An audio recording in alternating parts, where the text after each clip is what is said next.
नमस्कार। मैं हेना प्रसून एक बार फिर से आप सबों का बहुत बहुत स्वागत करती हूँ अपने चैनल हेना प्रसून एस्ट्रोलॉजी में। आप सबों से पुनः एक बार मुखातिब होकर मुझे बहुत खुशी हो रही है। आज हम चर्चा करने वाले हैं गुरु ग्रह के वक्री होने की। जी हाँ, जैसा कि हम सभी जानते हैं 20 जून से गुरु बृहस्पति वक्री हो रहे हैं। ये थोड़ा सा आप ध्यान से ज़रूर सुनिए इस बात को। अभी वो वर्तमान में कुंभ राशि में गोचर भ्रमण कर रहे हैं और अभी उनका नक्षत्र शतभिषा नक्षत्र है, जिसे राहु का नक्षत्र मानते हैं। लेकिन चूंकि अभी गुरु राहु के नक्षत्र शतभिषा में भ्रमण कर रहे हैं, तो कुछ राशियों को थोड़ा सा गुरु चांडाल योग का भी मिश्रित फल मिल रहा है। जैसा कि हम जानते ही हैं, गुरु और राहु के संयोग से गुरु चांडाल योग का निर्माण होता है, जो अपने आप में कोई खास बात नहीं होती है, पर कुछ स्ट्रगल, कुछ लाइफ में कंफ्यूजन, कुछ इल्यूजन, ऐसी स्थिति प्रकट हो जाती है।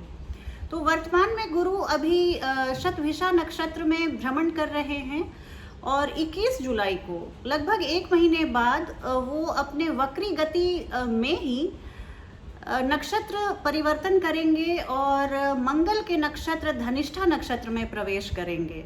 मंगल का नक्षत्र धनिष्ठा गुरु बृहस्पति को बहुत पसंद है। यहाँ पर गुरु आकर बहुत एट होम फील करते हैं, बहुत एट ईज रहते हैं और बहुत कंफर्टेबल रहते हैं। तो बहुत सारी राशियों को 21 जुलाई के बाद जब गुरु की वक्री स्थिति हो जाएगी तो उन्हें बहुत लाभ की स्थिति बनेगी। चर्चा शुरू करूं इसके पहले एक और महत्वपूर्ण सूचना दे दूं। अगर आपकी जन्म की कुंडली में गुरु वक्री हैं, अगर आपकी कुंडली में जहाँ पे जुपिटर हैं वहाँ पे ब्रैकेट में आर लिखा हुआ है या व लिखा हुआ है वक्री गुरु का, तो इसका मतलब आपकी जन्म की कुंडली में गुरु वक्री थे। तो जैसे कि हम जानते हैं, गुरु और शनि 3-4 महीने वो हर साल वक्री होते हैं। तो इस दरमियान तो जो बच्चे पैदा होते हैं उनकी कुंडली में वक्र स्थिति रहती है। तो अगर ऐसी स्थिति आपकी कुंडली में भी है और आपके भी जन्म के गुरु वक्री हैं, तो आपके लिए बहुत बड़ी खुशखबरी है, क्योंकि अगर आपके जन्म के गुरु वक्री हैं तो जो गोचर में गुरु वक्री होते हैं उस दरमियान आपको साल का सबसे अच्छा रिजल्ट मिलता है और ये गोचर आप सभी लोगों के लिए बहुत महत्वपूर्ण हो जाता है। आपके सारे रुके हुए कार्य होने लगते हैं और इससे उलट जिन लोगों का जुपिटर डायरेक्ट है, अपनी मार्गी अवस्था में जिन बच्चों ने जन्म लिया है, जिन लोगों ने जन्म लिया है, उनके कार्य थोड़े से अटकने शुरू हो जाएंगे, थोड़े से रुकने शुरू हो जाएंगे, क्योंकि अब बेचारे गुरु तो एक ही हैं। अब किस किस को वो हेल्प करें, सपोर्ट करें, अपलिफ्ट करें। तो इसके लिए थोड़ी सी ये मैंने बेसिक बहुत आपको इन्फॉर्मेशन दे दी, शायद ये आपके काम की हो।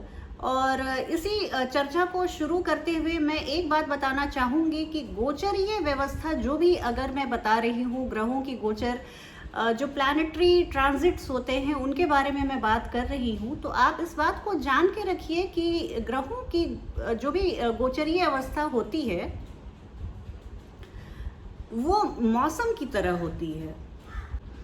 देखिए, अगर आपके जीवन में स्थिति बहुत अनुकूल चल रही है, आप बहुत धन धान्य से परिपूर्ण हैं, आपको मानसिक संतोष है, और मौसम की अगर जब हमने बात की तो मैं बता दूं कि अगर मान जाइए बारिश हो रही है, बहुत जोर की बारिश हो रही है और आपके जीवन में अनुकूलता है, आपको ये बारिश और आंधी और पानी से कुछ बिगड़ने वाला नहीं है और आपकी नई नई शादी हुई है, तो आपको ये जो मौसम का बदलता हुआ मिजाज है ये आपको बहुत ही शायराना लगेगा, बहुत रोमांटिक फील करेंगे।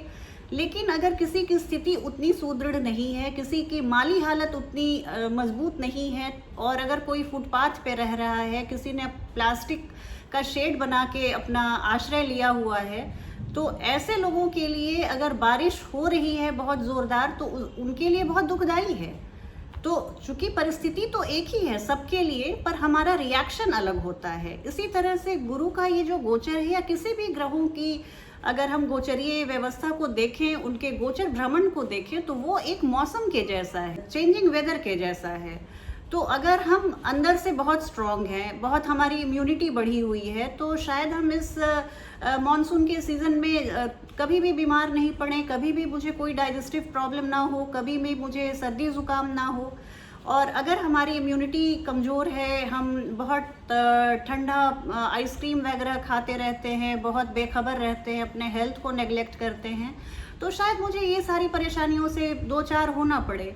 बस यही बात है, एक छोटी सी आप बात समझ के रखिएगा कि गुरु का जो ये गोचर है वो एक बदलते मौसम के जैसा है। और अगर आपके जन्म की कुंडली में गुरु बहुत ही अच्छे डिग्री से बैठे हुए, बहुत अच्छे भाव में बैठे हुए हैं, बहुत अच्छे ग्रह नक्षत्र में बैठे हुए हैं, तो आपके लिए ये गोचर बहुत ही अच्छा रहेगा। लेकिन अगर आपकी जन्म की कुंडली में गुरु कम्बस्ट हैं, गुरु नीच राशि में है, या उनकी डिग्री बहुत कमज़ोर है, तो इस तरह की अगर स्थिति बनती है तो ये गोचर में जो वक्री मार्गी होते हैं ग्रह, तो आपके लिए वो परेशानी का सबब बन सकता है। आपके जीवन को वो थोड़ा स्ट्रगल, थोड़ा संघर्ष, थोड़ा दुखदाई बना सकता है। तो इसी भावना के साथ आप इस फलादेश को देखिए और अपने जन्म की कुंडली को एक बार ज़रूर पलट लीजिएगा और गुरु की स्थिति को ज़रूर देख लीजिएगा। आपके विचारों और सुझावों का स्वागत है।